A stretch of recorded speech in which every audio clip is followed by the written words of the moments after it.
अगर आप एनजीओ चला रहे हैं तो उसका एक सही प्रोसेस जो है डोनेशंस रिसीव करने का, वो मैं आपको बताती हूँ कि किस तरीके से करना चाहिए आपको।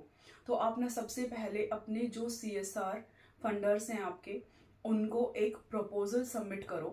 प्रपोजल में क्या क्या होगा कि आप क्या क्या एक्टिविटीज कराना चाहते हैं, कितने टाइम पीरियड के लिए वो एक्टिविटीज होंगी, और जो है उसका कितना बजट लगेगा। जैसे एक फिक्स अमाउंट ऑफ डोनेशन आपको जो रिसीव करना है, उसको आपको बाइफरकेट करना है कि आपके बजट हेड्स होंगे कि आप जैसे सैलरीज ले रहे हैं, डायरेक्टर की भी सैलरी आप ले सकते हो, उसमें एम्प्लॉयज की सैलरी ले सकते हैं, किसी इंटर्न का स्टाइफंड भी क्लेम कर सकते हैं, ट्रैवलिंग एक्सपेंसेस ले सकते हैं, और आप जो है उसमें जैसे आपके और अदर एक्सपेंसेस है, फूड के हो गए हैं, या फिर एडमिनिस्ट्रेशन का भी ले सकते हैं। तो एडमिनिस्ट्रेशन का आप 5% क्लेम कर सकते हैं, बट समटाइम्स जो है कुछ सीएसआर डोनर्स हैं वो 10% भी दे सकते हैं, आपको 15% भी दे सकते हैं। उन्होंने अपने इंटरनली एक कैपिंग की हुई होती है एडमिनिस्ट्रेशन एक्सपेंसेस के लिए।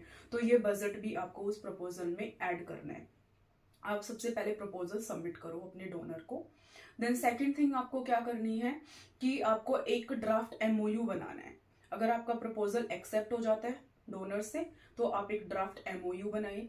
ड्राफ्ट एमओयू में क्या करना है, आपको पूरा सेम चीजें जाएंगी कि आपका प्रपोजल क्या है और टाइम ड्यूरेशन क्या है आपका, एंड काफी टर्म एंड कंडीशंस होती हैं, कुछ क्लोजेस होते हैं, डोनेशन अमाउंट लिखी हुई होती है। ये सब चीजें आपके ड्राफ्ट एमओयू में होंगी।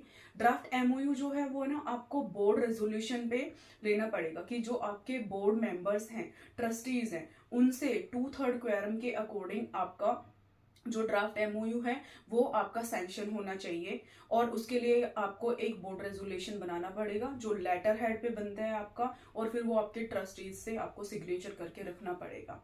उसके बाद नेक्स्ट स्टेप जो है आपका, जो एमओयू है वो दोनों पार्टीज साइन करेंगी। आपका कोई एक ट्रस्टी होगा जो कि ऑथोराइज सिग्नेटरी अपॉइंट गया होगा बोर्ड ऑफ मेंबर्स की तरफ से, वो जो है वो उसको सिग्नेचर कर सकते हैं एमओयू को। एंड जो दूसरी पार्टी है वो आपका सीएसआर डोनर है, उनकी तरफ से वो साइन होगा। लेकिन जो एमओयू है वो कैसे बनता है आजकल, कि आपको एक नॉन जुडिशियल स्टैंप जो है 100 रुपीज की स्टैंप आती है, वो आपको लेनी पड़ेगी, जो हरियाणा गवर्नमेंट के पोर्टल से डाउनलोड होती है और वहीं से जनरेट होती है। उसका एक प्रोसेस है पूरा, वो आप कोर्ट के साइड में जो वेंडर्स बैठे रहते हैं वहां से करा सकते हैं ये काम इजिली।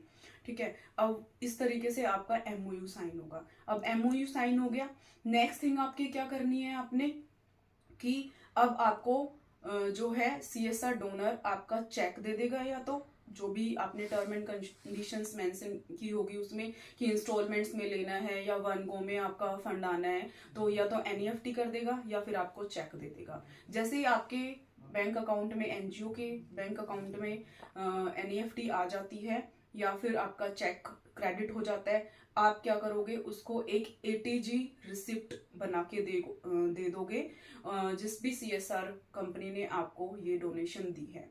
यहाँ पे आपका एक प्रोसेस कंप्लीट हो जाता है डोनेशंस रिसीव्ड कर